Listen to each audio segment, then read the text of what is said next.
es hablar sobre el trabajo. Primero, entonces, el trabajo lo pueden bajar de la plataforma de la carrera. Está ahí esta versión. Lo que yo quería simplemente explicar algunos aspectos, ¿verdad? Primero, entonces, el propósito del trabajo es hacer toda la aplicación práctica. Una vez que terminemos todo el desarrollo teórico, hay que hacer la aplicación práctica, ¿verdad? Pero en este marco, siempre que tiene que estar dirigida en una aplicación de la ingeniería industrial. Ahora bien, como estamos en una materia que es estadística inferencial, lo que hay que hacer es la recopilación y análisis de los datos. Tenemos que procesar los datos. Tenemos que hacer un análisis de la inferencia estadística, la estimación y validación del modelo estadístico, la interpretación de los resultados, las conclusiones y recomendaciones, ¿no? Eso también siempre habíamos indicado que eso debía estar aparte, o sea, no es lo mismo, son dos condiciones. Entonces, tenemos 8 etapas que tenemos que participar. Primero hay que elegir entonces la aplicación de un modelo estadístico en la ingeniería industrial. Para eso se pueden revisar tesis, libros, textos. En el internet también puede haber alguna situación. Lo que sí no se permite son plagios de trabajo, ¿no? Pues se hace un análisis sobre los trabajos que presenten. Por lo tanto, es difícil poder no identificar si hay algún trabajo que es plagio, ¿no? Entonces hay dos cosas. La primera es la motivación. La segunda es las 8 etapas que estamos viendo aquí, que son etapas en las cuales hay que, primero, elegir el área donde vamos a aplicar. El segundo, la recopilación de los datos, cómo los vamos a recopilar. Después están los procesamientos, el procesamiento estadístico de datos, el análisis de la inferencia estadística, la estimación y validación del modelo estadístico, la interpretación de resultados, las conclusiones y recomendaciones.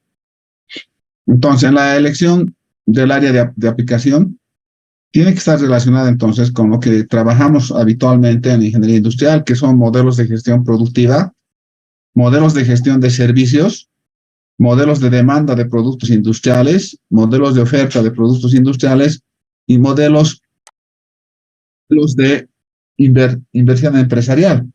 Por lo tanto, entonces, no pueden haber otros modelos estadísticos en el análisis. Por ejemplo, no puedo hacer un análisis del Producto Interno Bruto, por ejemplo, no lo puedo hacer, ¿sí? Tampoco puedo hacer un análisis estadístico, por ejemplo, de el consumo de cocaína en la juventud de 20 años, por ejemplo. No puedo hacer eso. Aquí está delimitado en qué campo solamente puedo y cómo lo puedo hacer, ¿verdad? No puedo ir más allá. Bien, en la recopilación de los datos, lo que se pide para el análisis son 4 variables y 15 datos, ¿sí? 4 variables, 15 datos. En el diseño experimental lineal, siempre hay una variable que es la variable dependiente, ¿no? Y las otras son las variables independientes. Entonces, para plantear un modelo, necesitamos una variable dependiente y 3 variables independientes, ¿no? Entonces, eso es básico para poder hacer el análisis correspondiente. Ahora bien, ya en el análisis estadística, ya tenemos ahí que, perdón, primero nos faltan los datos. Una vez que encontremos los datos, tenemos que armar lo que se llama nuestro cuadro estadístico resumen, donde van a estar las 4 variables y los 15 datos, ¿verdad? Ahora, puede ser que alguna de las variables no sea completa, entonces lo que hay que utilizar ahí son variables similares, ¿no? Próximas a las que inicialmente estamos proponiendo. Entonces, eso es una connotación que tenemos que tener. 3, el análisis de la inferencia estadística de datos. Entonces, también tenemos que hacer un análisis de la inferencia estadística que básicamente consiste en todo lo que hemos visto, ¿no? ¿Qué hemos visto? Hemos visto la estimación puntual, la estimación por intervalos. Ahora estamos en las 2 y más hipótesis. Después veremos el análisis. Y vamos a terminar con las estadísticas paramétricas, que no es más que una clase, ¿no? Después están las conclusiones, ¿sí? Hay que hacer un comentario final, entonces, de la aplicación de estos datos. Y también hay que recomendar, ¿no? Finalmente, ¿qué recomendaciones se pueden hacer para mejorar este tipo de trabajos? Ahora bien, el contenido del trabajo tiene 25 puntos, ¿no? Dentro de esos 25 puntos, entonces, hay que tomar en cuenta básicamente la introducción, los antecedentes, el objetivo general del estudio, el objetivo específico del estudio, La memoria es resumen del proceso productivo. Aquí ya nos está restringiendo a que no puede ser cualquier modelo. Tiene que ser un modelo que tenga un resumen del proceso productivo, ¿no? Es decir, es un modelo de transformación el que vamos a utilizar. Después está la identificación de la población objetivo, la identificación de la unidad del muestreo, la identificación del marco muestral, la determinación del tamaño de la muestra. Ya les hemos dicho que necesitamos 15 datos, entonces hay que usar que el tamaño de la muestra sea 15, ¿no? Después está la selección del procedimiento del muestreo, la metodología de recopilación de la información, la recopilación, selección y presentación de la información mediante estadígrafos. Sabemos que los estadígrafos pueden ser de posición, de dispersión, de apuntamiento o también pueden ser de asimetría, ¿no? Después está la presentación de los resultados, lo que había indicado en un cuadro resumen, la identificación y descripción la identificación del método de estimación, la estimación puntual de parámetros, la estimación por intervalos de parámetros, la dócima de hipótesis, el análisis de la varianza, que es lo que vamos a ver ahora, las pruebas de bondad de ajuste, otras pruebas no paramétricas, ¿no? Presentación y aplicación de un proceso de control o predicción, las conclusiones, recomendaciones y la bibliografía. Y aquí lo más importante es la nota, ¿no? Que dice, se valora con mayor nota a los trabajos que presenten un contenido mayor al mínimo propuesto, ¿no? Asimismo, para el análisis se considera como obligatorio el desarrollo del marco teórico de la materia y de manera complementaria se puede utilizar un software desarrollado en clases. Más que todo el Minitab, ¿no? Que es el que más aplicamos en este caso. Bueno, dentro de este tema hay varios trabajos que yo tengo guardados. Uno de ellos es este, por ejemplo. Este trabajo tiene todos los puntos que hemos planteado. Tiene primero la introducción, los antecedentes, el objetivo general del estudio, el objetivo específico del estudio, la memoria resumen del proceso productivo, que como habíamos dicho es todo el proceso de transformación que se tiene, ¿no? Y ahí está la molienda de granos, cocimiento, producción del mosto, esto es de la cerveza, ¿no? Maceración de adjuntos, maceración de la malta, filtración del mosto, cocción del mosto, eliminación de sedimentos, enfriamiento del mosto, fermentación, maduración, filtración, envasado, ¿no? Y aquí está el proceso. En algunos procesos, inclusive aquí debería estar los porcentajes de utilidad que tiene cada parte del proceso, ¿no? Es decir, cuáles son las mermas o los desperdicios por cada una de las etapas del proceso, ¿no? Bueno, después está la identificación de la población objetivo, la identificación de la unidad de muestreo y está después la identificación del marco muestral. Y ahí es donde se presentan los 15 datos y las 4 variables que se pide, ¿no? Entonces, como ustedes pueden ver, aquí hay 15 datos, aquí están el número de datos. Aquí tengo 1, 2, 3, 4, 5, 6 variables explícitas. Entonces, esto es lo que tienen que buscar ustedes en una tesis. Generalmente se saca de las tesis, ¿no? Entonces, se puede tomar de ahí. Y ya después está la determinación del tamaño de la muestra, ¿sí? La muestra hemos dicho que es 15, ¿no? Entonces, ya de antemano vamos a sacar 15, solamente que eso hay que justificar con una fórmula, ¿no? Y la fórmula nos va a determinar entonces el tamaño 15. Ahora aquí ya estamos en las variables de control de calidad sobre el alcohol. Entonces el cálculo de forma analítica, ¿sí? Que son la media, la varianza, la media muestral, la diferencia entre la media muestral, que sería el error de muestreo, y ya se comienza con todo el análisis respectivo, ¿no? Como aquí pueden ver, esto da 15, ¿sí? Da 15. Ahora bien, a partir de ahí, tiene que entrar el análisis de las conclusiones, ¿verdad? Aquí hay una conclusión, entonces. Esta conclusión dice, ¿cómo se puede observar el resultado para la obtención de la cantidad de muestras que se obtuviera dentro de la variable? Se demostró que se tienen las muestras presentes, dice, ¿no? Es decir, para cada número que se obtenga, se debe necesariamente tener una conclusión. Y como pueden ver aquí, no solamente es el análisis manual, sino también de aplicación del paquete, ¿no? Entonces tenemos aquí la aplicación del cálculo mediante el Minitab, ¿no? El Minitab. Y así sucesivamente tenemos la parada media, todo este tema que hemos visto. Ya entrando ya al análisis, tenemos que tener también mediante el Excel, también se puede hacer. Saben ustedes que el Excel nos permite entregar cualquier resultado, aunque no es un paquete estadístico, pero de cualquier forma entonces, ya estos datos son los que se pueden tener en el trabajo, ¿no? Este es uno de los trabajos más completos que se tiene, ¿no? Ahora bien, ya entrando a la inferencia estadística, este es muy grande este trabajo, ¿no? Se les pide que puedan presentar entonces los datos a través de estadígrafos, ¿no? Y esos estadígrafos entonces les va a permitir determinar conclusiones respectivas, ¿no? Lo que sí se pide es que para cada parte, para cada resultado, debe haber una conclusión, ¿no? Eso es importante. Y como ven, aquí hay una conclusión. Esa conclusión nos dice, en este caso, por ejemplo, como se puede observar en el resultado de las variables, no varían en gran manera. Dice. Se puede emplear de manera adecuada los estadígrafos, empleando conocimientos sobre la aplicación de estas herramientas. Entonces aquí ya hay una conclusión de lo que está sacando. No tiene sentido aplicar en matemáticas el análisis numérico si no sabemos para qué sirve, ¿no? Entonces, cuando yo encuentro en un análisis numérico aritmético 4, tengo que saber para qué es el 4.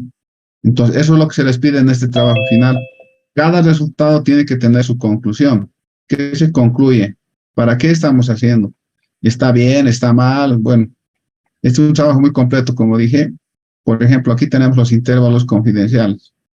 Estos son los intervalos confidenciales para la turbidez. El intervalo confidencial para la varianza, por ejemplo. Entonces aquí está todo el procedimiento de aplicación para los datos que hemos visto y llega a una conclusión, ¿no? Como habíamos dicho, si a un nivel del 5%, el intervalo confidencial de la varianza para la turbidez está entre 0.11 y 0.5172. Inclusive aquí deberíamos complementar si es posible, o más bien es adecuado este intervalo, ¿no? Si es adecuado este intervalo. Entonces, ese es el procedimiento que se tiene que hacer, tanto para los intervalos confidenciales como para todas las partes que hemos llevado, ¿no? Es importante destacar que todos los acápites de teóricos tienen que ser desarrollados. Y yo lo que estoy haciendo, estoy mostrando aquí que el análisis no es simplemente de un Excel. O sea, para esto necesitan tiempo. Nosotros hemos programado su presentación para el día martes 6. El martes 6 deberían entregar ustedes este trabajo. 6 de diciembre. Martes 6 de diciembre a las 7 de la mañana deberían entregar, ¿no? En clases. Entonces, lo que yo no quiero es que agarren un Excel y lo pongan ahí y su resultado no es así. Como están viendo aquí, inclusive tiene sus gráficas, tiene su interpretación por cada uno de los resultados que se encuentran. Hay una interpretación, hay una conclusión. ¿Qué significa esto? ¿Está bien? ¿Está mal? ¿Qué buscábamos? Y también hay un análisis a través del paquete, como lo hemos visto a través del Minitab, ¿no? Entonces, todos los acápites tienen que ser desarrollados en el trabajo. Para eso, entonces, necesitamos que inicialmente nos presenten, inclusive la NOVA, miren la NOVA. La NOVA, que enseguida vamos a ver después de este capítulo que estamos viendo, aquí está desarrollado. Y también esa tiene estadísticas no paramétricas, por si acaso. Por lo tanto, tiene todo lo que se lleva en la materia, ¿no? Entonces, lo que yo quería indicar era de que con tiempo se puede hacer todo, sin tiempo no. Por esto estoy indicando que es necesario que ya empiecen a trabajar. Y lo primero que necesitamos para entrar al trabajo, a ese trabajo, que también les puede ayudar la auxiliar, porque conoce mucho sobre este tema, es el cuadro resumen de las variables. Deberíamos empezar por ahí entonces, ¿no? Simplemente yo quería mostrarles todo este trabajo, que en realidad es extenso, ¿sí? Y la forma como está presentada está adecuadísima, ¿no? Tiene todas las gráficas, tiene todo lo que tenemos que tener en el análisis estadístico. Han hecho aquí un análisis de invarianza, ¿no? Perdón, no de invarianza, de incorrelación. Y nos está mostrando cuál es la incorrelación y cuál es la correlación. Por lo tanto, es un trabajo completísimo. De este trabajo completísimo, entonces, termina con sus conclusiones y termina con sus recomendaciones, todos los trabajos y la bibliografía, además.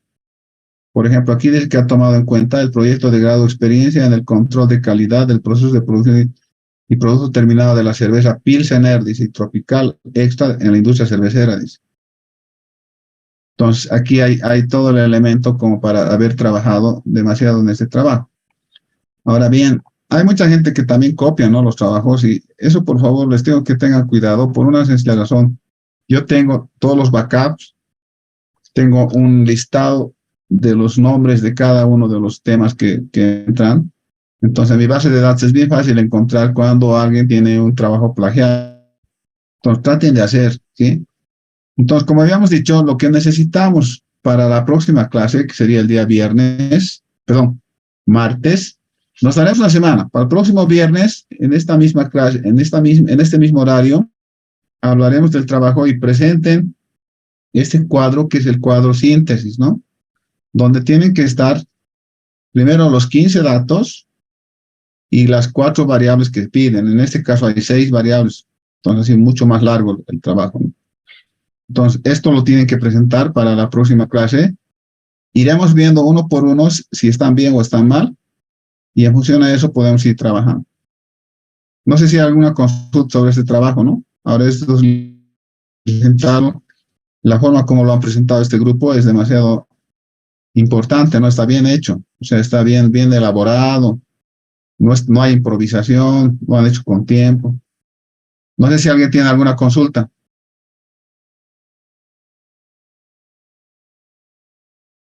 Bueno, si no hay ninguna consulta, eso sería lo que yo espero de ustedes para este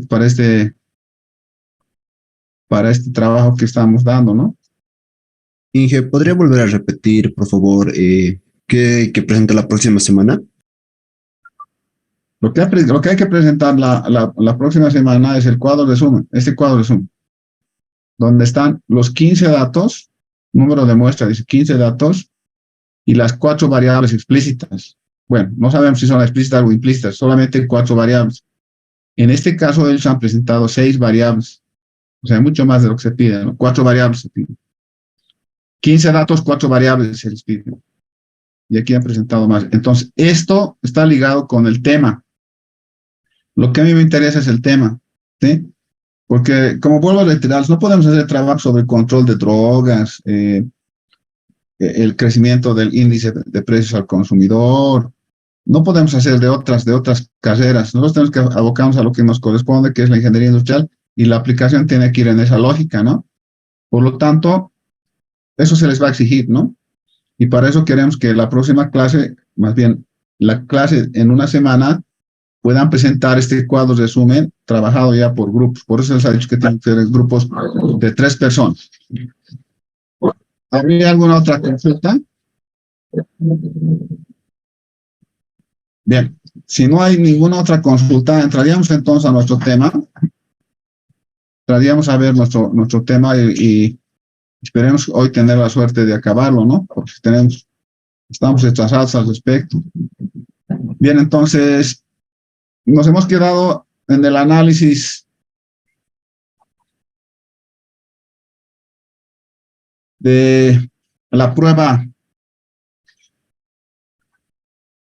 apareada, que es lo último que hemos visto.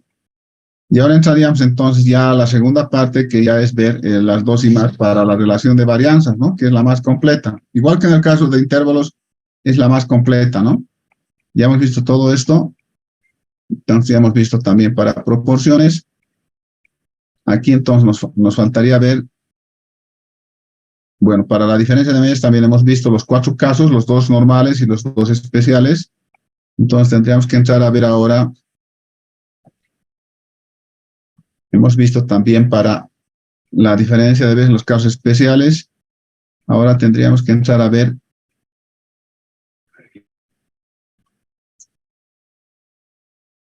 hemos visto para los datos apareados, ahora sería el 610, ¿no? Nos correspondería al 610, que es la relación de varianzas, ¿no? Entonces, vamos a ver la dócima para la relación de varianzas. Para ello, entonces, lo primero que vamos a hacer es el planteamiento de las hipótesis, y siempre partimos del supuesto de que hay una población que tiene una muestra 1, hay otra población que tiene una muestra 2. Entonces, estamos hablando de 2 poblaciones que son disjuntas, eso es lo fundamental. Y Lo que ahora tenemos que determinar es no partir del hecho de que sean heterocedásticas o sean homocedásticas. Aquí tenemos que partir de una incertidumbre que no sabemos si estos son iguales o son diferentes, ¿no? Por lo tanto, la prueba de la relación de varianzas tiene el primer propósito de determinar si el proceso es homocedástico o heterocedástico, ¿sí? Eso es lo que se trata de establecer. Para ello, entonces, la alternativa va a ser que la varianza de la población 1 es diferente de la varianza de la población 2. Eso nos da una prueba de dos colas. O que la varianza de la población 1 es mayor que la varianza de la población 2 nos da una prueba de cola superior. O que la varianza de la población 1 es menor que la varianza de la población 2, es una prueba de cola inferior.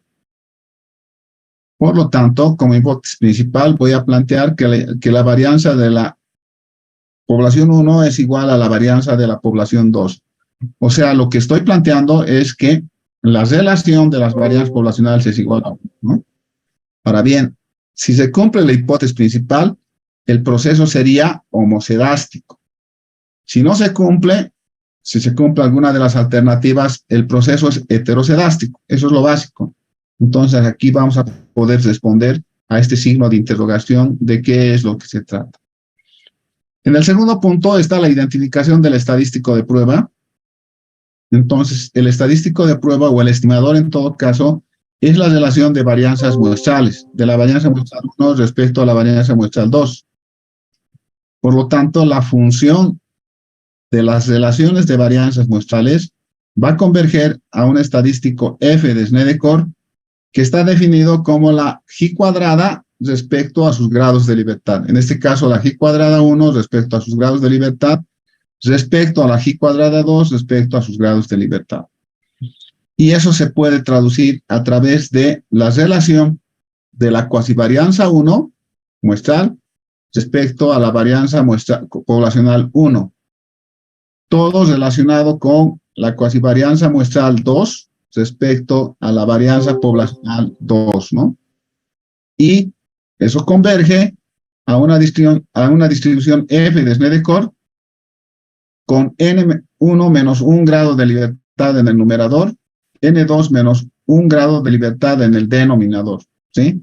Entonces, es el estadístico de prueba convergiendo hacia una distribución teórica, ¿no? Ahora bien, la contrastación también es bien fácil. Ya hemos visto varios de estos temas. Tratamos con regiones que no son simétricas, ¿verdad? Si yo planteo de que la alternativa me dice de que la varianza 1 es diferente de la varianza poblacional 2, entonces es una prueba de dos colas, ¿no? Por lo tanto, el análisis a través de una F de Snedeker será a izquierda y a derecha, ¿no?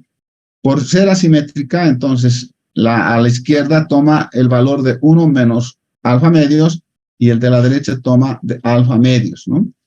Ahora bien, los puntos críticos van a ser la F de Snedeker para N1 menos 1 grado de libertad en el numerador, N2 menos 1 grado de libertad en el denominador, para 1 menos alfa medios, ¿no? Para 1 menos alfa medios. Por lo tanto, eso va a establecer una región de rechazo, de aceptación y de rechazo. ¿Sí? De rechazo, de aceptación y de rechazo. Y tenemos que fijarnos dónde cae el valor F calculado, ¿no? ¿Dónde se ubica? ¿En qué parte se ubica? Con regiones de rechazo, estableceríamos entonces que el F calculado va a ser mayor que el F de alfa medios para N1 menos 1 grado de libertad en el numerador, N2 menos 1 grado de libertad en el denominador, o que el F calculado sea menor que el F de 1 menos alfa medios para N1 menos 1 en el numerador, N2 menos 1 en el denominador. Si la alternativa que planteo es que la varianza poblacional 1 es mayor a la varianza poblacional 2, entonces el análisis es de una cola superior a la derecha, ¿no? Y el punto crítico sería F de alfa para N1 menos 1, N2 menos 1 para un nivel de significación alfa, y eso va a establecer aceptación-rechazo, ¿no? Aceptación-rechazo. Por lo tanto, el F calculado se va ubicar en una de esas dos áreas, ¿no? Y la decisión de rechazo se dará cuando el F calculado sea mayor que el F de alfa para N1 menos 1, N2 menos 1. Si la alternativa que planteo es que la varianza poblacional 1 es menor que la varianza poblacional 2, entonces una prueba de cola inferior. Entonces, el análisis es a la izquierda, ¿no? Y el punto crítico sería F de 1 menos alfa para N1 menos 1 grado de libertad en el numerador, N2 menos 1 grado de libertad en el denominador. Y eso provocaría las dos regiones de rechazo y de aceptación, y tendríamos el F calculado donde se ubica, ¿no? Con regiones de rechazo, el F calculado debería ser menor que el F de 1 menos alfa para N1 menos 1 para N2 menos 1. Y ya como varias veces habíamos planteado, tenemos que interpretar la decisión y plantear una respuesta en el punto 4, ¿no? Esos son los 4 puntos entonces en los que se desarrolla esta prueba. Ahora bien, considerando que esta es una de las más importantes, la relación de varianza, porque en realidad, igual que hemos visto en intervalos confidenciales, antes de hacer el análisis de la diferencia de medias, yo tengo que determinar si existe homocelasticidad o heterocelasticidad. Por lo tanto, el análisis implica que primero hay que hacer un intervalo confidencial para la relación de varianzas. En este caso, también sucede lo mismo. Primero hay que hacer la prueba, ¿sí?, de la relación de varianzas antes de empezar con el procedimiento de solución de la diferencia de medios, ¿no? Entonces, aquí hay un problema bastante interesante. Dice, los estudios de una asociación de mutuales de accidentes aseguran que el número medio de bajas ocurridas en el último mes debido a accidentes laborales en empresas constructoras que realizan su actividad en la capital de la provincia es menos de 5 al número medio de bajas en las mismas circunstancias en empresas constructoras que trabajan en el resto de la provincia. Con el fin de contestar esta afirmación, se seleccionaron aleatoriamente 10 empresas constructoras en cada una de las zonas para obtener los datos correspondientes al número de bajas por accidentes laborales ocurridas en el último mes, dice. Los resultados fueron, dice.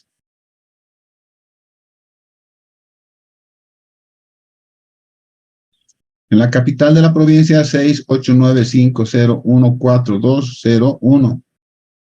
Y en el resto de la provincia, 34221050013. ¿Qué habíamos indicado en la anterior clase? Que hay que hacer un análisis a priori si hay alguna relación muestral, ¿verdad? Aquí estaríamos viendo que en la capital de la provincia hay más accidentes, ¿no? Más bajas laborales por accidentes. Y en el resto de la provincia hay menos, ¿no? Ahora, eso es muy relativo. En el primer caso estamos viendo que sí, pero ya en algunos otros casos se da al revés. Pero en general, la tendencia está indicándonos que la capital de la provincia tendría más bajas por accidentes laborales. Ahora bien, el problema se completa estableciendo que, suponiendo que las cifras de bajas por accidentes laborales pudieran considerarse normalmente distribuidas, primero solamente vamos a hacer el A nosotros, ¿sí? Porque esta es una pregunta de examen. Dice, ¿puede afirmarse a un nivel del 5% que la asociación de mutuales tiene razón respecto a los accidentes laborales? ¿Sí? Y B dice, ¿podría afirmarse al 10% de significación que el número medio de bajas por accidentes laborales en las empresas constructoras de la capital es superior a 4? Dice. Entonces, esto es lo que vamos a ver ahora como ejemplo en la... Un momentito, me van a esperar.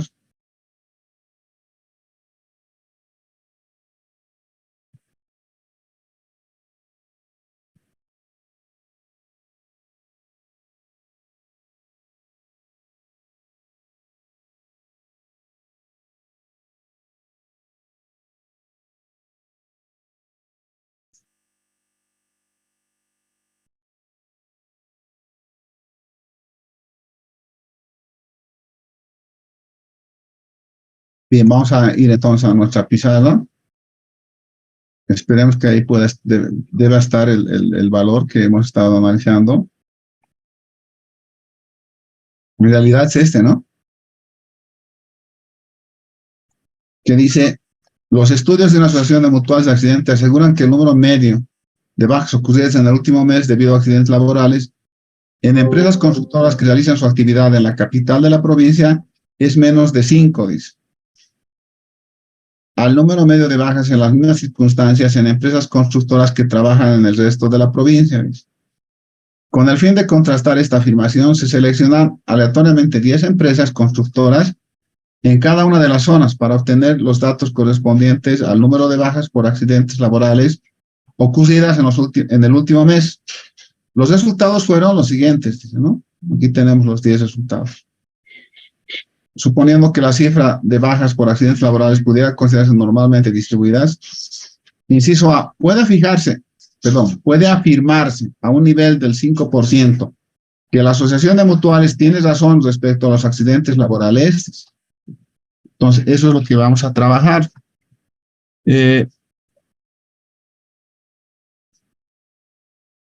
Voy a tratar de llevar esto a Excel para que podamos hacerlo de manera más rápida. No sé si tengo la posibilidad de...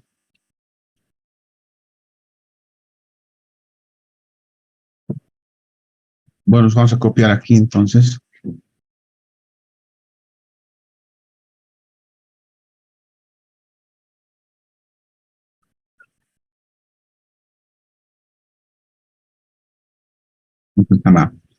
Es 689501. Después tengo 42. Y finalmente tengo 01. Y la otra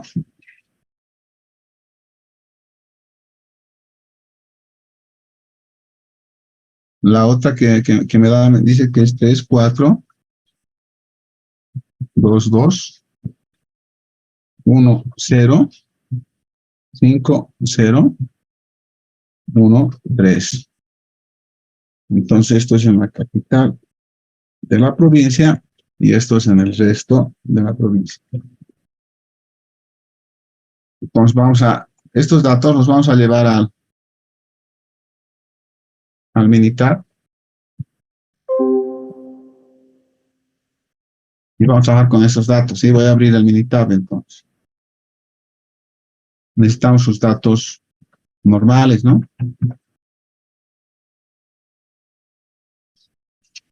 Entonces,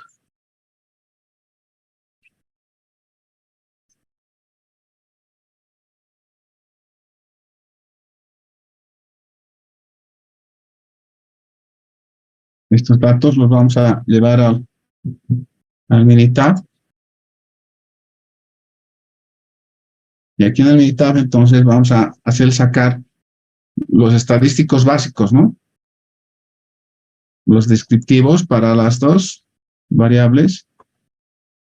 Solo necesitamos esto, no necesitamos la media, necesitamos eliminar estos que sean. Ni estos necesitamos.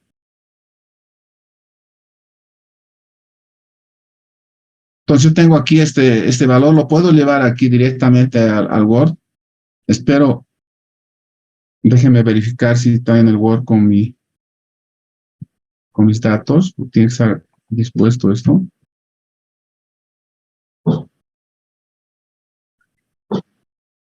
Sí, ahora sí lo puedo llevar. Entonces me voy al Word. En el Word yo voy a tener estos datos, ¿no?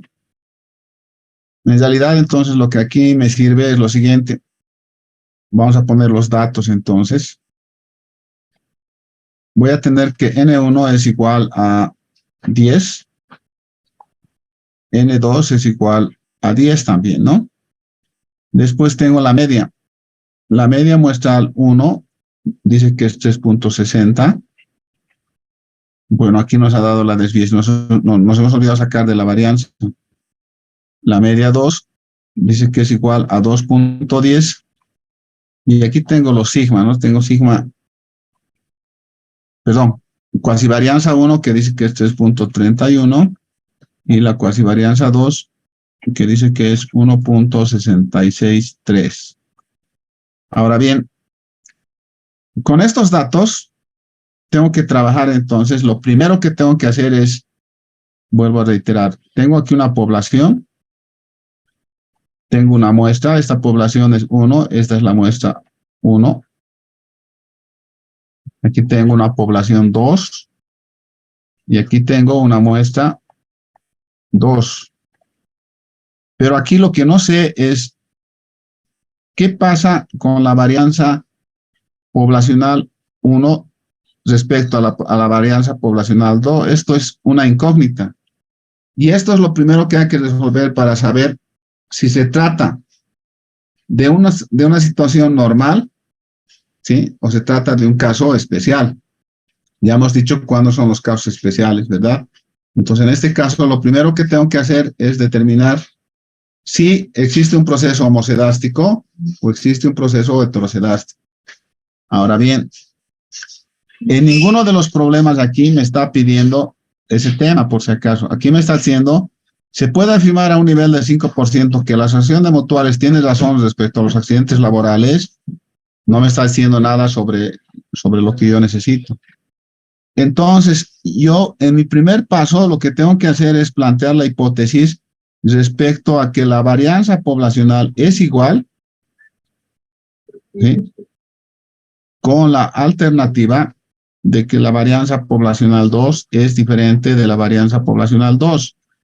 En otras palabras, aquí estoy tratando de establecer si existe homocedasticidad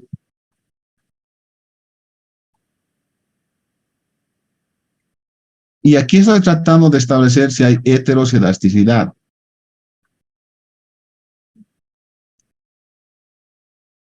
Con esa información voy a poder tramitar ya la pregunta, ¿no? En este momento no lo puedo hacer la pregunta porque no tengo los elementos para hacer él. No sé si es heterocedástica o es homocedástica. En el segundo caso, entonces ya conozco el estadístico. Hemos dicho si el estimador es la relación de las varianzas muestrales. Entonces, la función de la relación de varianzas muestrales, eso converge entonces a un estadístico f de Snedeker, que va a ser igual a la cuasivarianza 1 respecto a la varianza 1, respecto a la cuasivarianza 2, respecto a la varianza poblacional 2. Estos dos elementos serían 0, y lo que me va a quedar aquí es la cuasivarianza 1 respecto a la cuasivarianza 2, ¿no?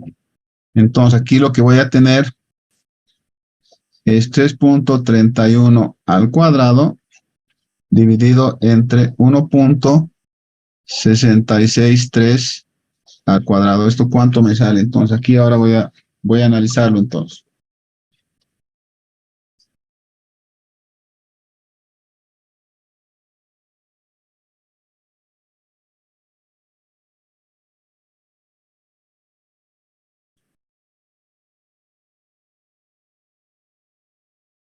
Bueno, esto me da que es 3.9616, dice, ¿no? 9616. Ahora bien,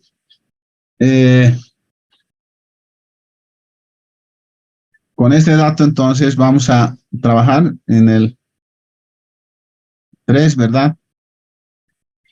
Yo preferiría sacar el cuadro ANOVA. Perdón, el cuadro. Tengo que encontrar yo una f de Snedeker, entonces.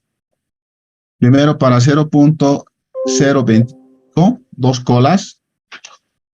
Y en el numerador voy a tener 9 y en el denominador voy a tener 9. Eso lo tengo que sacar para hacer el análisis respectivo.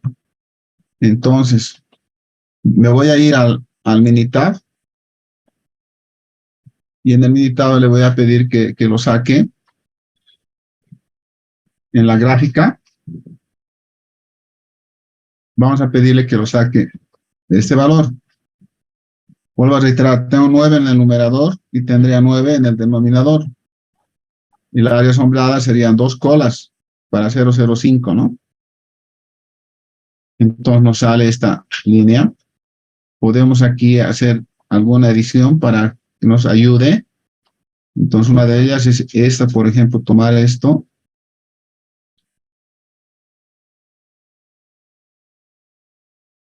Y aquí tendría este otro, ¿no?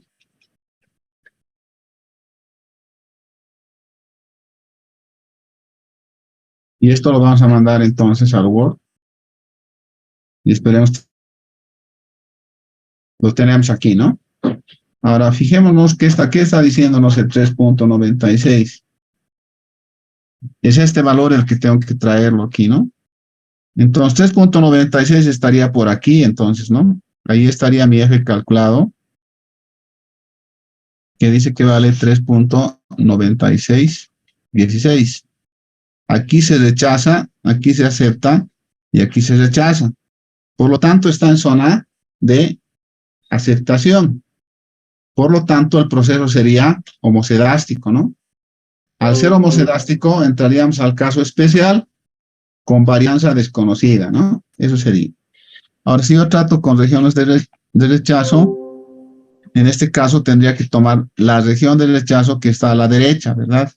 Entonces ahí diría que el F calculado debería ser mayor, ¿sí?, que el F para 0.025 con 9 en el numerador y 9 en el denominador. Ese F calculado es 3.9616, debería ser mayor que 4.026. No se cumple, entonces se acepta H sub 0, ¿sí? Entonces en 4 estaríamos indicando que a un nivel de significación del 5%, existe en el proceso homocedasticidad debido a que se acepta la hipótesis principal. Esa sería la respuesta, ¿no? Ahora bien, vamos a volvernos al Minitab y vamos a hacer con el Minitab, ¿no? Esto que hemos hecho manualmente. Tenemos aquí los datos. Por lo tanto, entonces, lo que me voy a ir a estadísticas básicas, y en estadísticas básicas voy a trabajar con dos varianzas, ¿sí? Dos varianzas. Entonces, lo que voy a decir es, cada varianza está en su columna. Por lo tanto, aquí, este va en esta columna, este va en esta columna. ¿Cuáles son las opciones? Voy a tratar de que la varianza 1 esté relacionada con la varianza 2. Al 95%, la hipotética es 1. Aquí no voy a utilizar ninguna prueba de confianza basada en voy a utilizar la prueba basada en la distribución normal, pero aquí no voy a usar la relación correspondiente, solamente voy a indicar que no hay, son diferentes las alternativas, y eso me va a permitir entonces tener aquí este análisis, ¿no? Y ese análisis es el que lo voy a llevar al Word y lo vamos a comparar en el Word, entonces, ¿no? Aquí está. Como podemos ver, hemos dosimado como hipótesis principal de que sea igual a 1, con la alternativa de que sea diferente de 1. El valor de prueba que me está dando es 3.95. Nosotros hemos sacado 3.9616, ahí por algún redondeo difiere, ¿no? Pero los grados de libertad son 9, 9, y lo que nos interesa, ¿no? Aquí el P, que sería el epsilon, que sería 0.053. Entonces, como habíamos dicho, tomamos de este punto y está en zona de aceptación. Aquí alfa vale 0.025 y el epsilon vale 0.053. Es decir, que el epsilon es mayor que el alfa, ¿no? O sea, 0.053 es mayor que 0.025. Como consecuencia, entonces, de esto, existe homocedasticidad.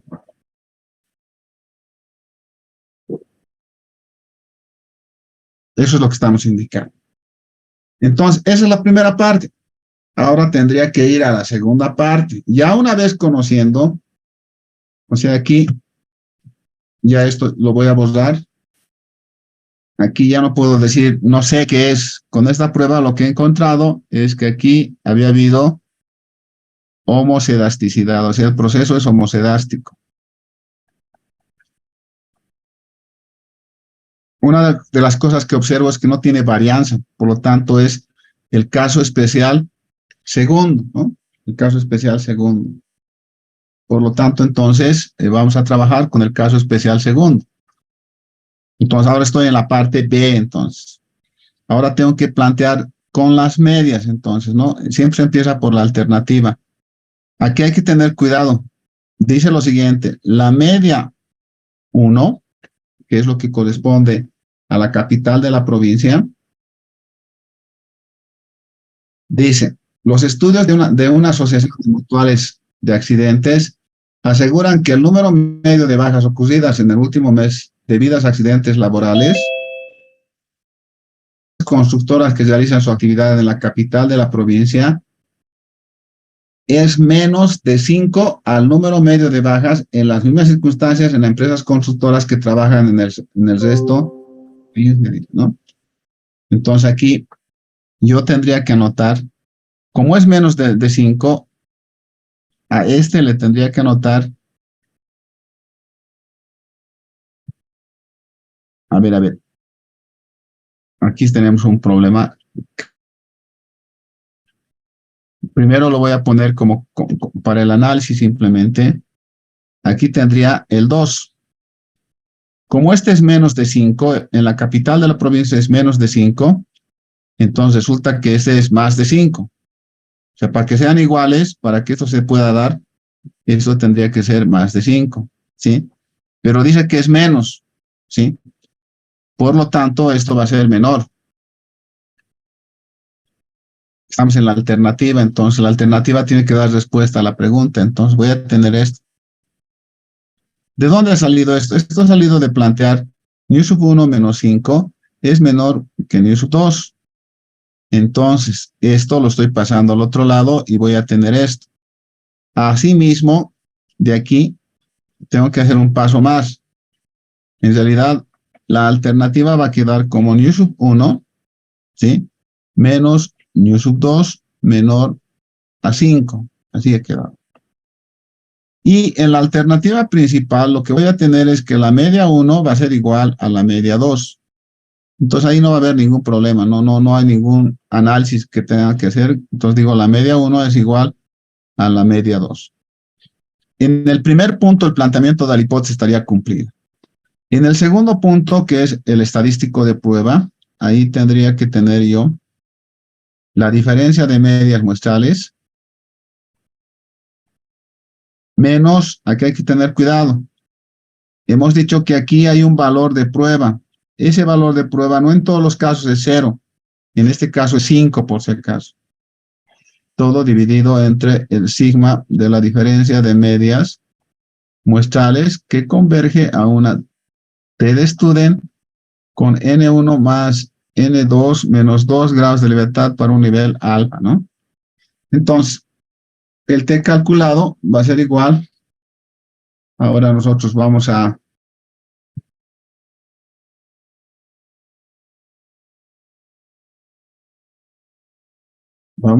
utilizar datos de aquí arriba.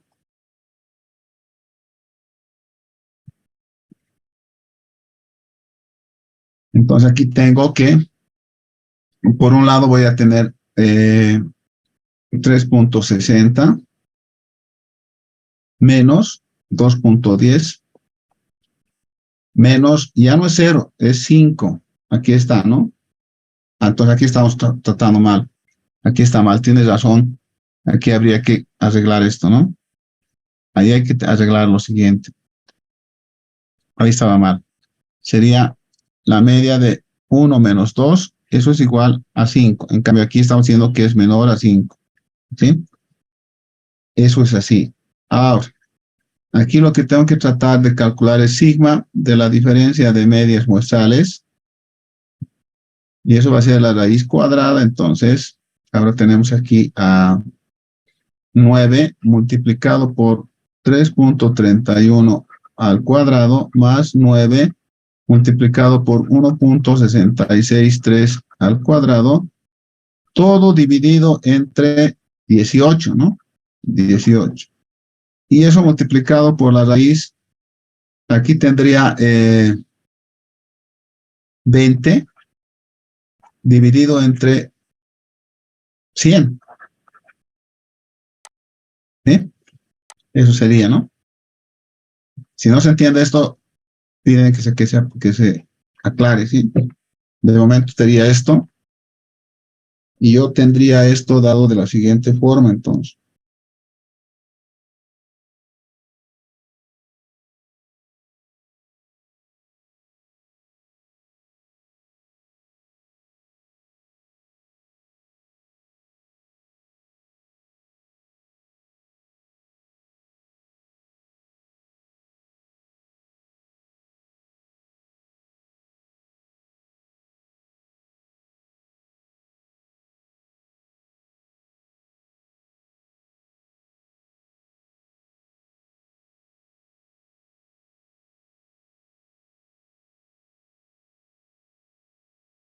Que sale 1,17.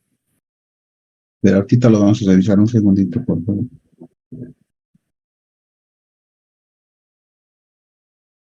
Yo no saco 1.17, yo saco 1.7516. Se dicen, por favor, ¿sí? Es con esto más, por si acaso, esto es multiplicado. Entonces aquí tengo que esto es 1.7516. El calculado me da entonces 3.60 menos 2.10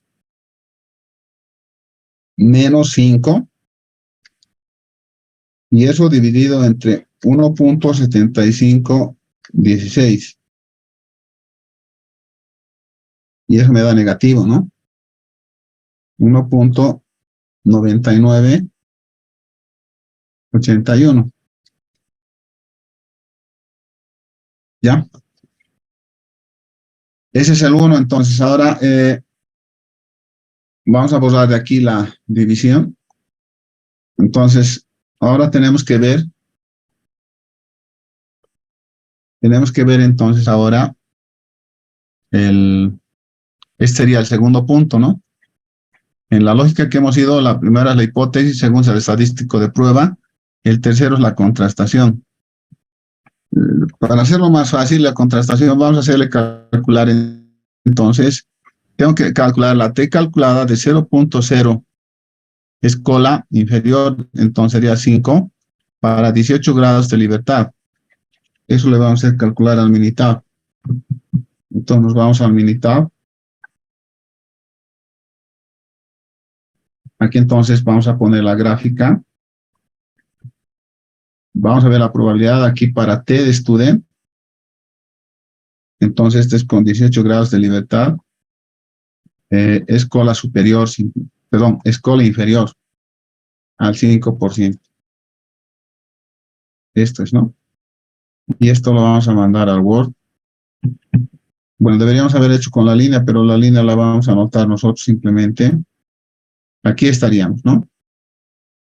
Entonces lo que nos está saliendo aquí es menos 1.734. O sea, esto sería así. Rechazo, aceptación. Este valor de 1.734 o 1.734, ahora está aquí, este es su crítico. Nosotros hemos sacado que es 1.9981. Entonces vendría por aquí, ¿no?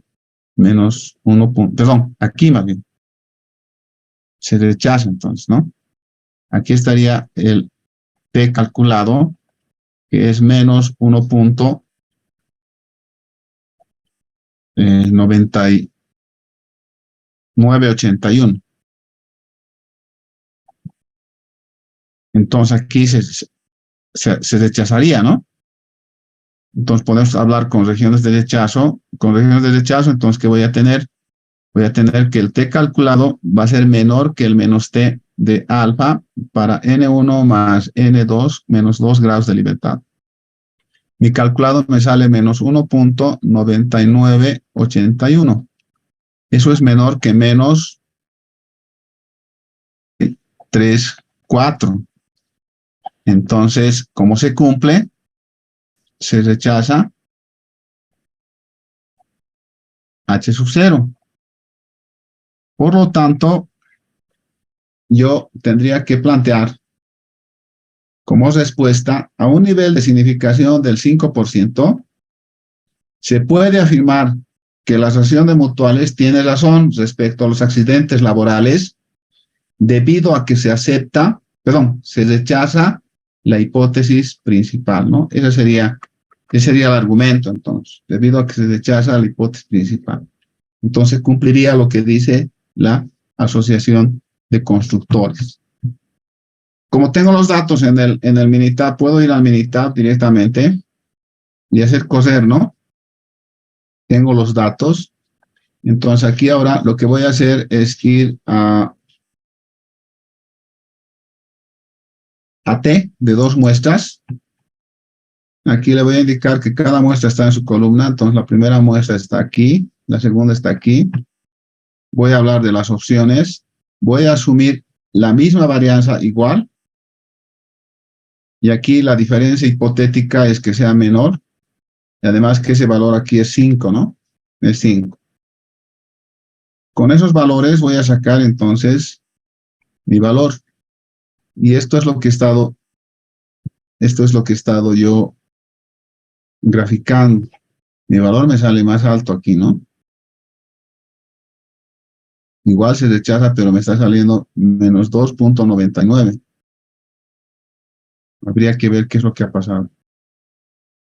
A ver, vamos a ir a ver cuál es la diferencia. Si es muy grande, algo está mal. Yo saco que es 1.99, que sería 2 menos 2. Este me saca menos 2.99. Algo está mal. Algún valor hemos hecho mal. No coincide, ¿no? Lo que sí coincide... Es por la desviación. ¿Aquí? Sí. ¿Cuánto es? Sí salió 1.17. Ya. 1.1714. Ya, a ver, un segundito. Aquí lo vamos a corregir esto.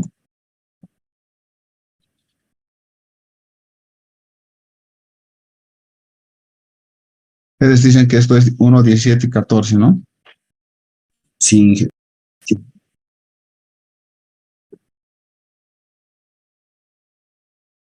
Entonces aquí esto es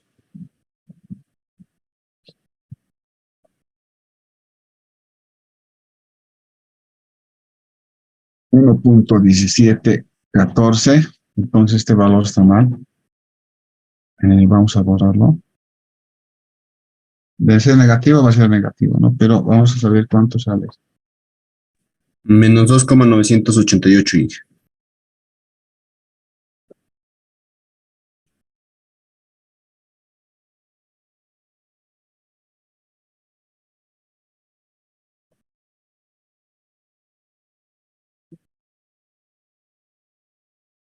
Sale esto 2.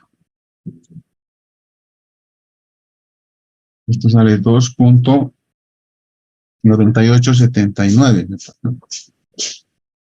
9879. Entonces, este valor está mal. Esto es menos 2.9879. Entonces, se cumple que es menor, ¿no? O sea, es mucho menor. O sea, esto es peor todavía porque es 2.9879. Y esto sí ya tiene porque se puede redondear y sale el mismo valor, sale 2.99. Y entonces podemos decir que los resultados son los mismos, ¿no? Coinciden los dos, 18 grados de libertad, y tenemos de que se rechaza H sub 0, ¿no? Entonces ya estaríamos cumpliendo con las dos cosas que nos da. Entonces, este es el resultado más completo de un ejercicio para examen, ¿no? Lo primero que hay que hacer siempre es determinar si existe heterocedicidad u homocedicidad. Y eso se hace a través de la prueba de F, ¿no? De Snedeker. Y una vez que se define si hay homocelasticidad o heterocelasticidad, se aplica a la media. A la media, que son 4 casos. Los 2 que son casos normales, ¿sí? Si hay heterocelasticidad. Y los 2 siguientes que son casos especiales, si hay homocelasticidad, ¿no? Entonces aquí hemos determinado que hay homocelasticidad, estamos aplicando el caso 4 porque las varianzas no son conocidas, ¿no? Y en ambos casos hemos sacado que coinciden nuestros valores teóricos para el análisis respectivo, ¿no? Eso es entonces lo que tenemos para ver. Ahora bien, con eso estamos terminando esta parte. Iríamos entonces ahora a ver la otra parte, lo último que ya nos falta, ¿no? Bueno, la dócima para la diferencia de proporciones creo que no hay ningún problema. De la misma forma que hemos propuesto anteriormente, habría una población 1 con una muestra 1, una población 2 con una muestra 2, y aquí el problema está en la proporcionalidad poblacional, sí, que serían diferentes, ¿no? Entonces, si planteamos como alternativa que son diferentes, es una prueba de 2 colas. Si hablamos que la proporcionalidad 1 es mayor que la proporcionalidad 2, es cola superior. Si hablamos que la proporcionalidad 1 es menor que la proporcionalidad 2, es cola inferior. Y en este caso, que las proporcionalidades poblacionales van a ser iguales, ¿no? Por lo tanto, su diferencia va a adoptar un valor de prueba. Este valor de prueba hemos dicho que no necesariamente es 0. En el caso anterior hemos visto que es 5. Y en algunos otros casos puede ser también otro valor, no necesariamente 0. Bueno, la identificación del estadístico de prueba, que nos plantea que el estimador es la diferencia de proporcionalidades estimadas, y eso converge entonces a una distribución Z calculado, que va a ser la diferencia de las proporcionalidades muestrales menos el valor de prueba dividido entre el sigma de las proporcionalidades muestrales, ¿no? Y esto converge a una normal estándar para la contrastación. Ya en la contrastación hemos hecho varias veces con la normal, así que no hay ningún problema. Si la alternativa que hemos elegido es que la proporcionalidad poblacional 1 es diferente de la proporcionalidad poblacional 2, entonces es una prueba de 2 colas. Por lo tanto, existe una región de aceptación y de rechazo. Y ahí lo que tenemos que ver es dónde se acomoda el Z calculado. Por lo tanto, la región de rechazo me dice que en valor absoluto el Z calculado es mayor que el Z de alfa. ¿Sí? Si la alternativa me plantea que P1 es mayor que P2, entonces una prueba de cola superior. Entonces el análisis es a la derecha, ¿no? Eso establece una región de rechazo, una región de aceptación, y lo que hay que ver dónde se ubica el Z calculado, ¿no? Para tomar la decisión. Si lo hago con regiones de rechazo, entonces el Z calculado debería ser mayor que el Z de alfa para esta alternativa. Si la alternativa que tengo es que la proporcionalidad poblacional 1 es menor que la proporcionalidad poblacional 2, entonces es una prueba de cola inferior. Y eso entonces se va a dar a la izquierda con menos Z de alfa, y eso va a definir una región de rechazo y de aceptación. Por lo tanto, vamos a tener un Z calculado. Entonces, el Z calculado va a ser menor que el menos Z de alfa, ¿no? Que el menos Z de alfa.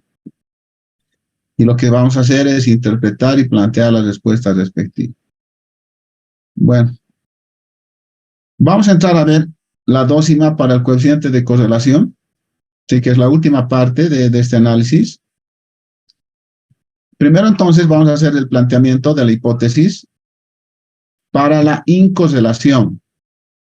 Entonces, aquí es importante, cuando veamos esto, decir entonces que estamos en la primera parte,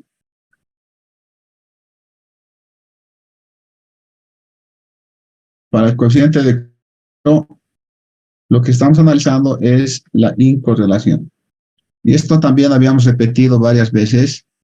¿A qué nos estamos refiriendo entonces? Hace un ratito en el trabajo veían también ustedes, ¿no? Esto va de menos 1, pasa por el 0 y va al 1.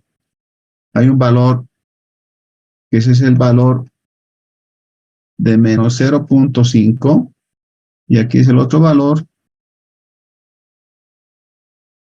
de 0.5, ¿no? Entonces, aquí lo que se hace es cuando hay una tendencia hacia el cero, esa tendencia se llama de incorrelación.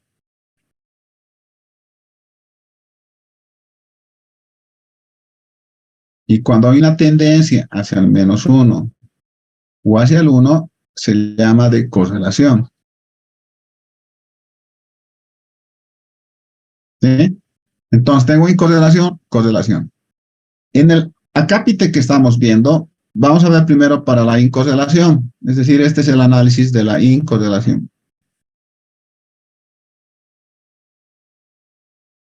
¿Sí? Ese es el análisis de la incorrelación. Es lo primero que vamos a ver entonces. Entonces, haciendo el análisis de la incorrelación, voy a tener lo siguiente. Primero, entonces, voy a indicar que el coeficiente de correlación poblacional es diferente del valor de prueba. Eso me da un análisis de dos colas. O que el coeficiente de correlación es mayor que el valor de prueba, me da una prueba de cola superior. O que el coeficiente de correlación es menor que el valor de prueba, me da de cola inferior. Y en la hipótesis principal lo que voy a tener es que el coeficiente de correlación poblacional es igual a un valor de prueba, ¿sí? En este caso es cero, pero no necesariamente cuando se diferencias puede ser cero, puede tener un valor particular. Ahora ese es el caso 1. Entonces, ¿cómo identifico el estadístico de prueba? El estadístico de prueba es que el estimador ahora es el coeficiente de correlación muestral. Por lo tanto, la función de este coeficiente de correlación muestral converge a un estadístico T calculado que va a ser igual a n veces por la raíz cuadrada de n menos 2 dividido entre la raíz cuadrada de 1 menos r cuadrado. Este es el estadístico entonces para la incorrelación. Y esto converge a una T de student para alfa niveles de significación con n menos 2 datos de grados de libertad. Entonces, el análisis ya hemos hecho varias veces también con la T, o sea que no cambia nada. Si la alternativa me dice que ρ es diferente del valor de prueba, entonces una prueba de dos colas. Entonces, el análisis es a izquierda y a derecha, ¿no? Con T de alfa medios. Solo hay que tener cuidado con los grados de libertad, que son n menos 2 grados de libertad.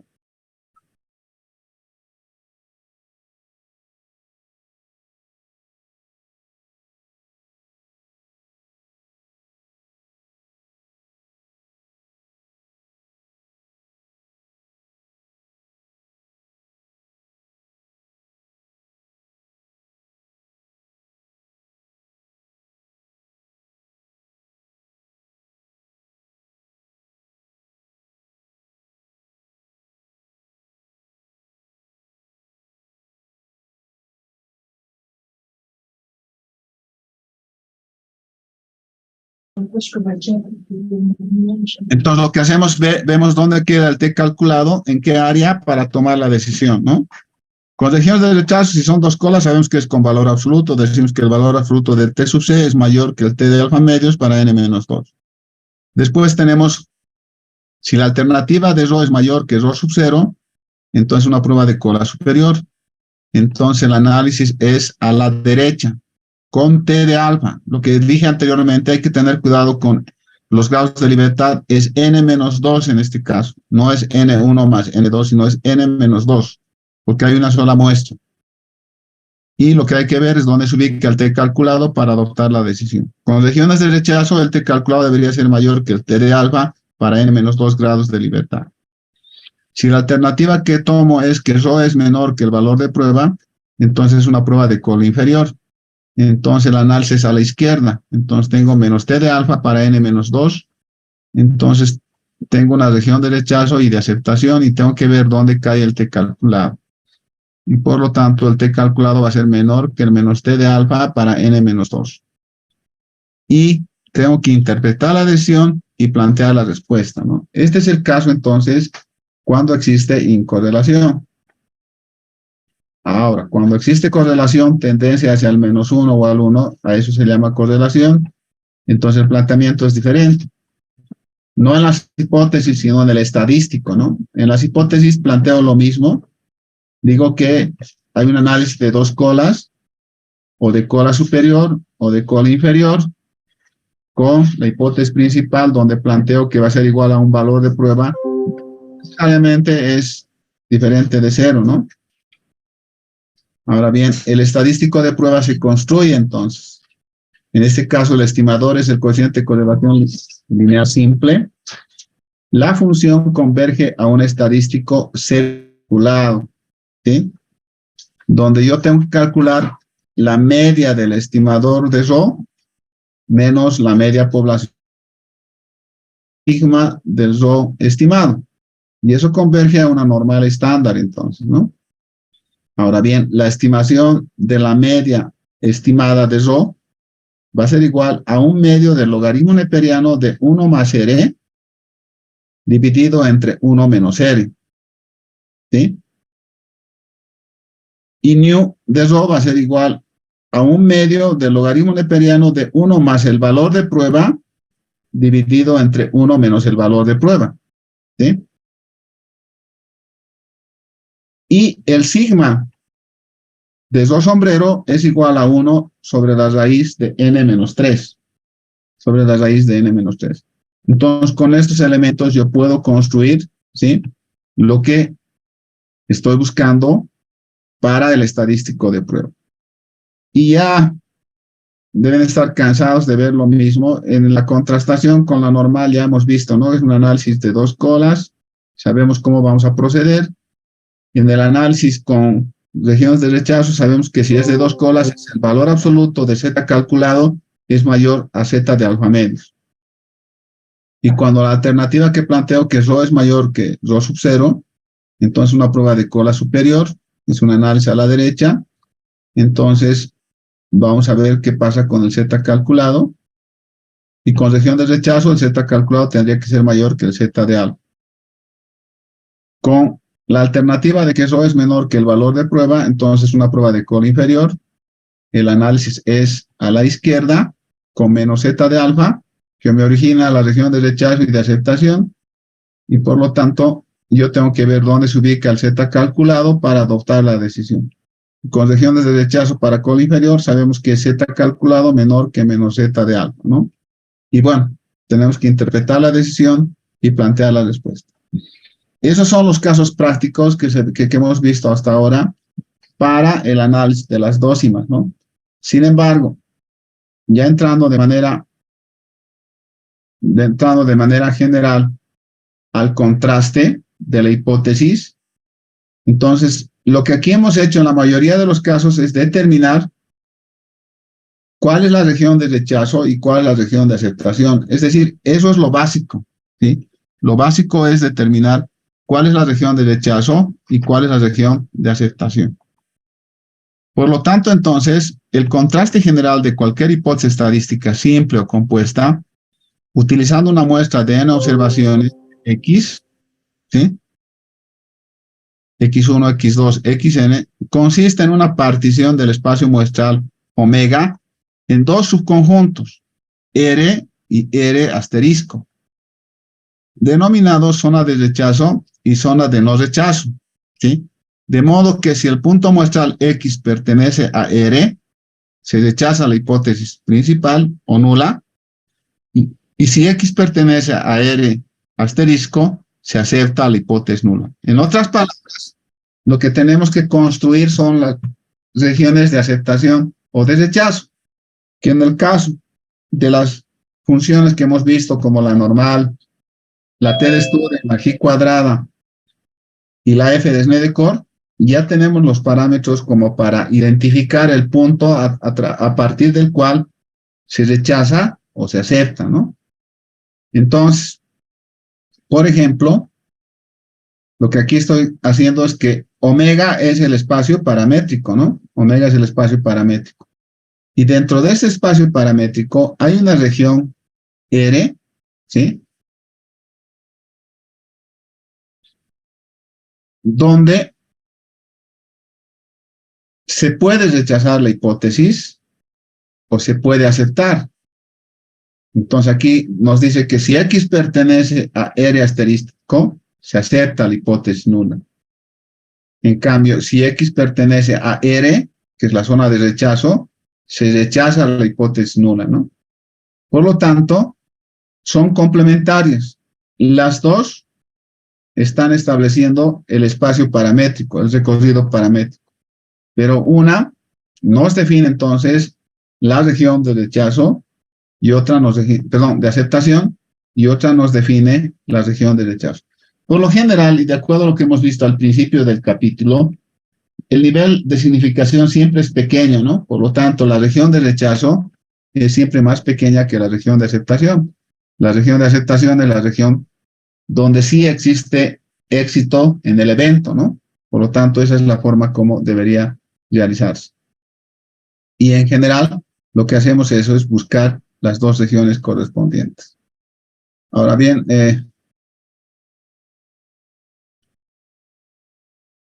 aquí nos da un ejemplo, ¿no? Nos dice, ¿qué pasa si el peso de un producto oscila entre 3 y 6 kilogramos?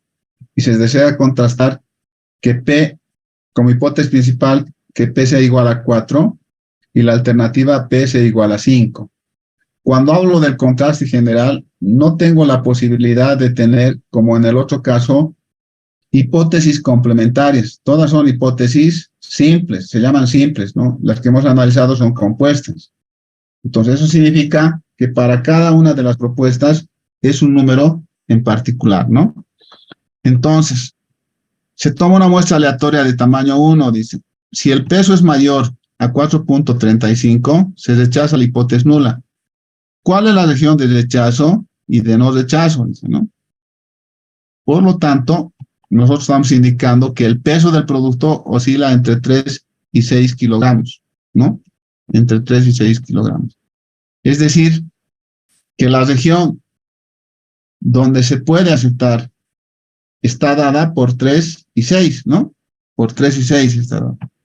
Por lo tanto, si la región está entre 3 y 6, yo con la muestra encuentro que es 4.35. Un segundo, por favor.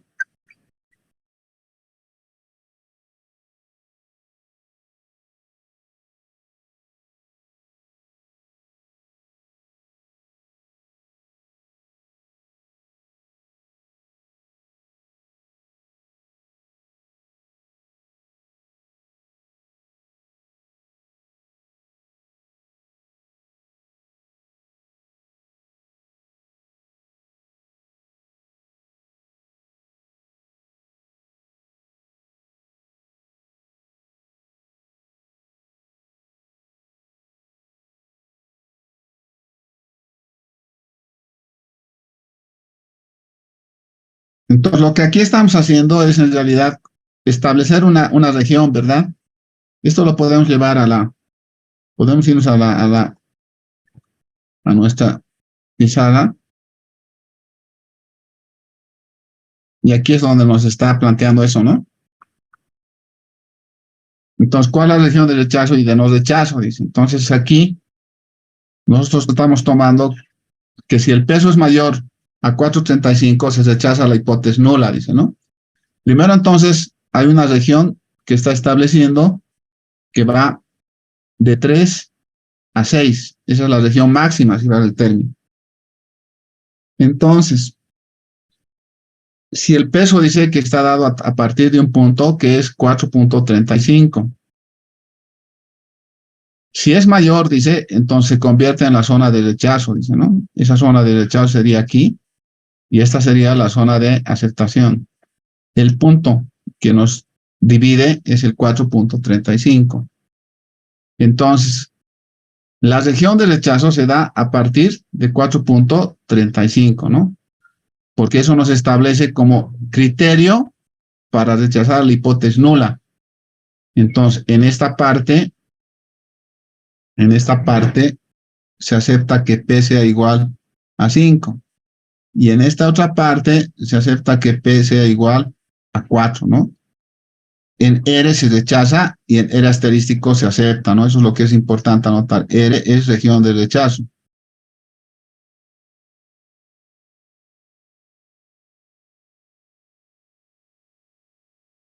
Y R asterisco es región de aceptación.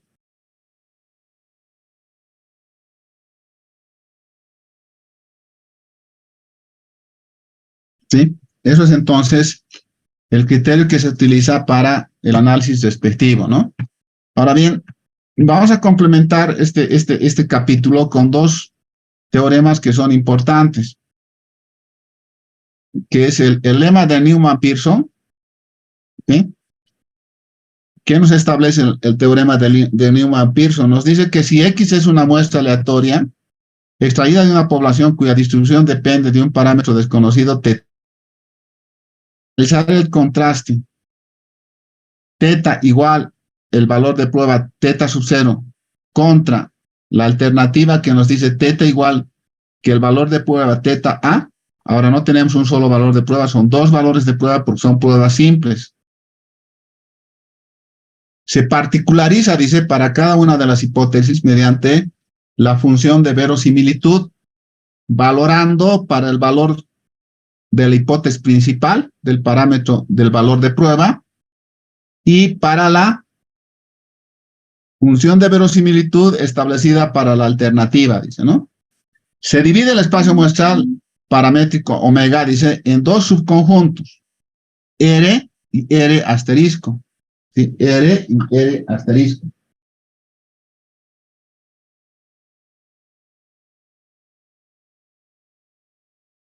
Cuando la muestra X pertenece a R, se verifica, dice, la relación de las funciones de verosimilitud valoradas para el valor de prueba principal dividida entre la función de verosimilitud valorada para el valor de prueba de la alternativa. Si eso es menor o igual a R, entonces se verifica el rechazo, dice, ¿no? Mientras que si X pertenece a R asterisco, se verifica, dice, que la relación de la verosimilitud valorada para el valor de prueba de la hipótesis principal respecto a la función de verosimilitud valorada para la hipótesis alternativa es mayor que R asterisco, dice. ¿Sí? Y en ese caso, entonces, X pertenece a R, dada la hipótesis principal, y eso significaría que es alfa, ¿no? Que es el nivel de significación. Entonces, R asterisco significaría que es el nivel de significación. ¿Sí?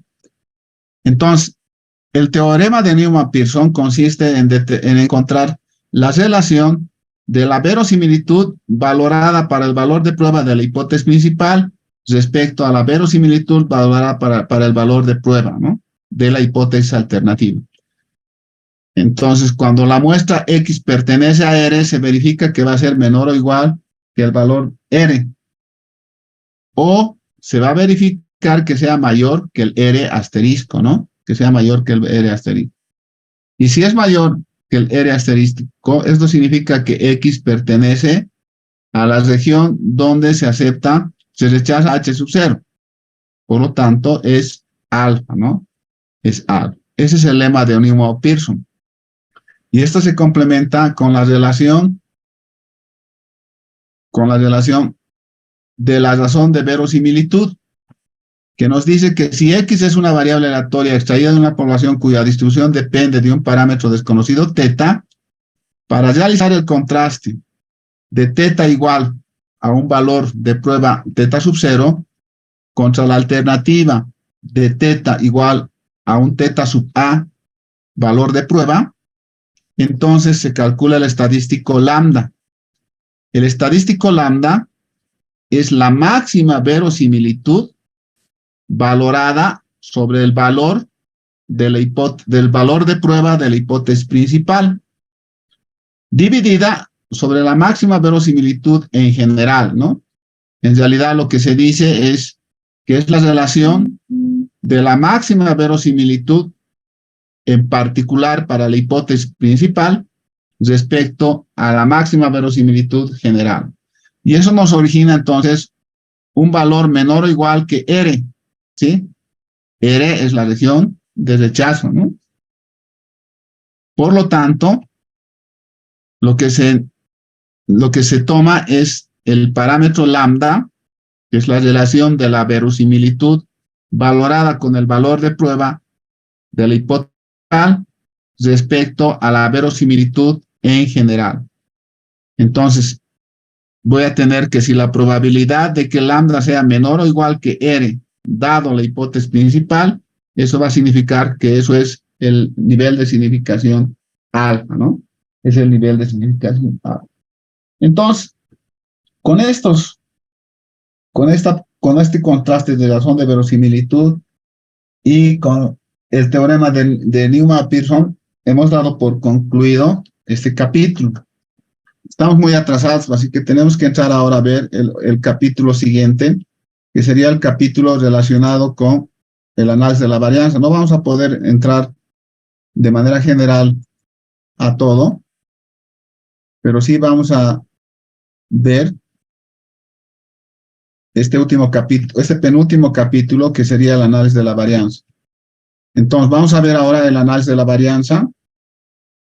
El análisis de la varianza, entonces, en realidad es la aplicación de un instrumento de la inferencia estadística, es una herramienta, entonces, no es un marco teórico. Entonces, este capítulo 7 se denomina análisis de la varianza. Por sus siglas se denomina ANOVA, por sus siglas en inglés, por si acaso. El objetivo es presentar al alumno los conceptos básicos y la metodología para realizar el análisis del diseño de experimentos con múltiples variables e ilustrar su aplicación en el muestreo práctico. Ahora bien, ¿cuál es el contenido analítico? En realidad vamos a ver tres tipos, ¿no? La introducción, el diseño estadístico de experimentos, los elementos del diseño de experimentos, el diseño completamente aleatorio, un criterio de clasificación, el diseño de bloques completamente aleatorizado, ANOVA, con 2 criterios, y nada más, eso es lo que vamos a ver. Entonces, vamos a entrar a la introducción. Vamos a indicar entonces que los modelos de diseño de experimentos son modelos estadísticos clásicos cuyo objetivo es averiguar si unos determinados factores influyen en una variable de interés y si existe una influencia de algún factor, cuantificar dicha influencia, ¿no? Para eso entonces podemos irnos a nuestra pizarra.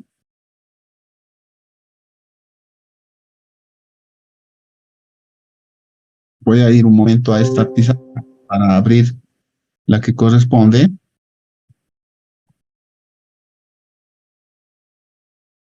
Entonces aquí estamos en la etapa inicial. Entonces el ejemplo más clásico es lo que se dice lo que se llama como que el desdoblamiento de la varianza, ¿no?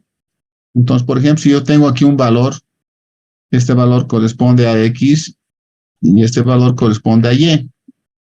Si yo pretendo sobre este punto determinar una regresión correspondiente, entonces voy a tener aquí sobre la recta de regresión voy a tener un valor que se llama Y sombrero. Y la diferencia entre los dos, eso me da el error. Entonces, para una observación cualquiera, yo voy a tener ese error. ¿Sí? O sea, este valor vale Y sombrero estimado, y este otro valor vale Y total. ¿Sí? Entonces, el valor Y total. Entonces, eso significa que el valor Y total va a ser igual, entonces, al valor Y estimado más el valor del error. Sí. Esto viene del cálculo estadístico. Vamos a profundizar cuando veamos econometría, pero más o menos la idea dice lo siguiente, ¿no? Dice que la variación total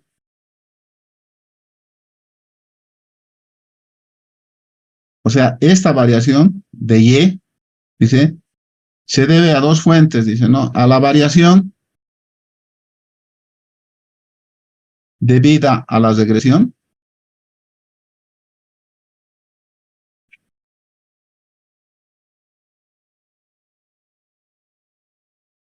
más, dice, la variación debida al error.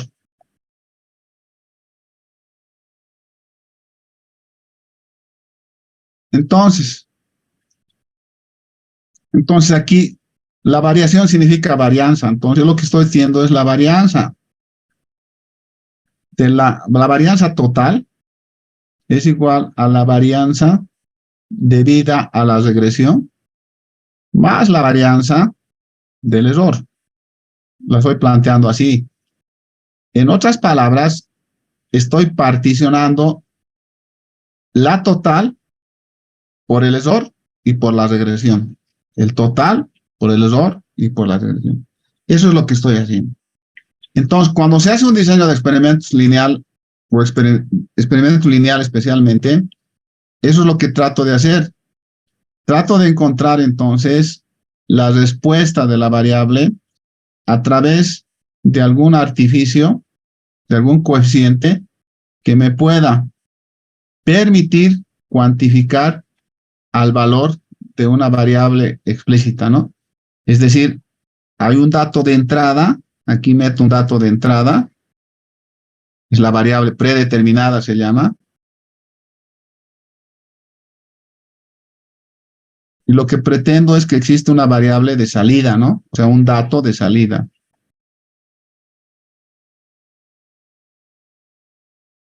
Entonces, la lógica de un modelo de diseño experimental lineal maneja estos elementos. Ahora, en econometría vamos a ahondar sobre eso, así que no tiene sentido ahora hacer. Simplemente es para que tengamos una idea inicial.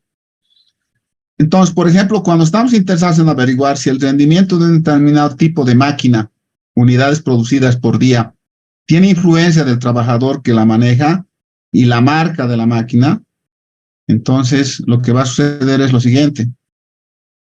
Es una prueba o serie de pruebas en las cuales se introducen cambios deliberados en las variables de entrada que forman el proceso, de manera que sea posible observar e identificar las causas de los cambios en la variable salida.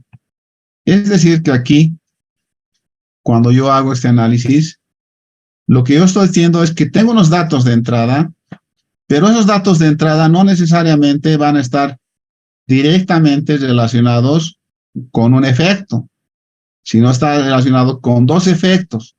Uno que se debe a la regresión y otro que se debe al error. Hay un error.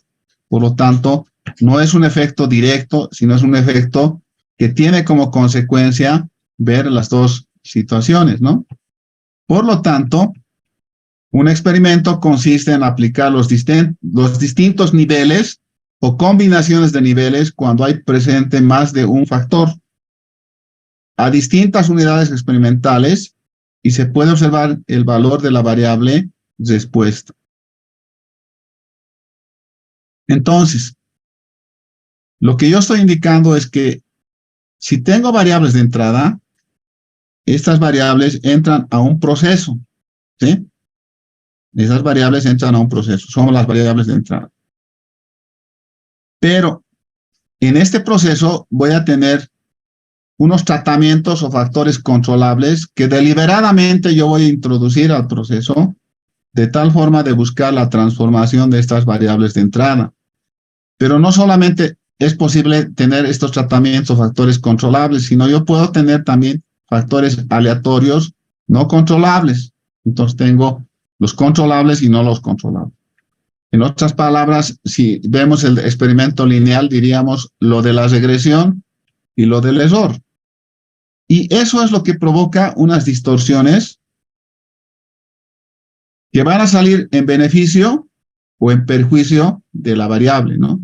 Entonces, la variable salida, en realidad, es sometida a unos factores controlables y no controlables. Y esos factores controlables, entonces, van a ser los que van a permitir, entonces, encontrar las variables salidas. Entonces, el proceso de un diseño de experimento estadístico consiste en eso, ¿no? Consiste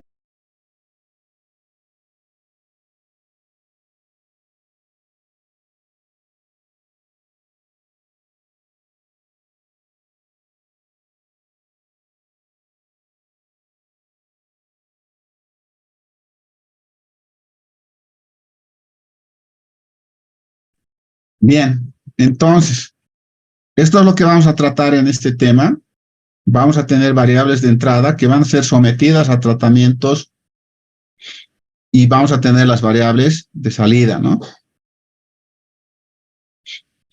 Elemento de diseño de experimentos, entonces.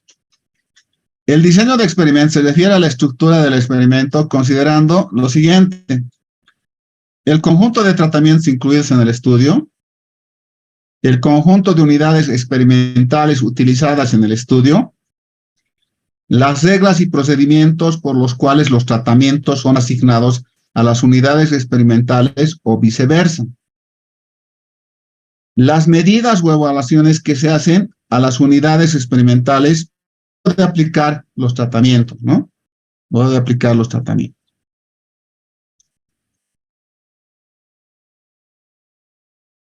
Ahora bien, vamos a ver el diseño completamente aleatorio de un factor o lo que se denomina ANOVA con un criterio de clasificación.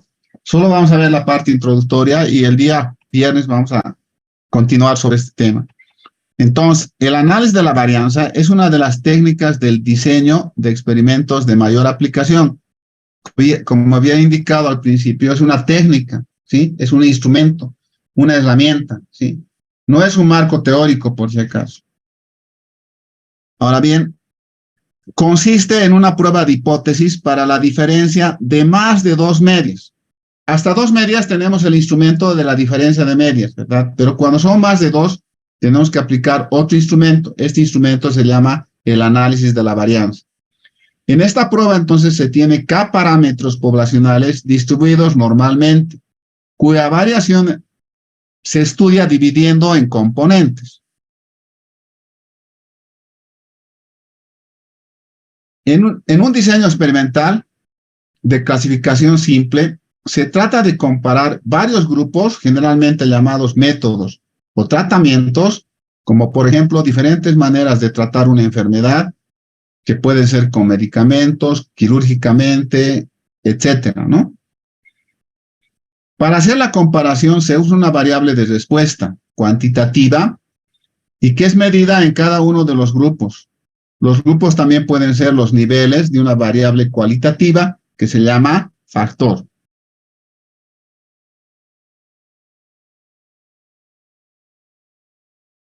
El diseño comprende entonces las siguientes partes. El interés, un solo factor con varios niveles o tratamientos.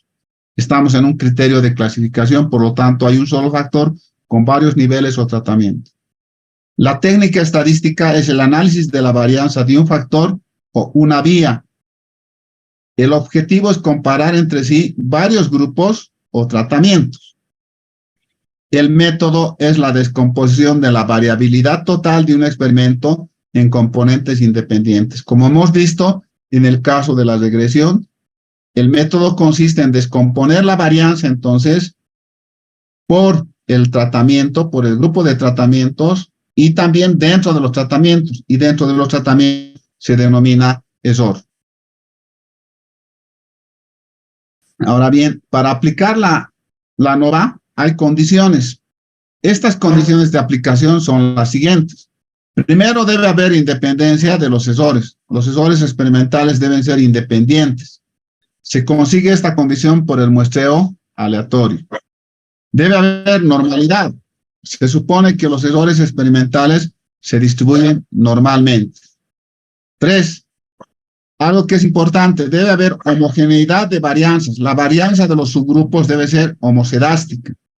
No se aplica cuando existe heterocedasticidad en los subgrupos. Los grupos tienen que ser homocedásticos.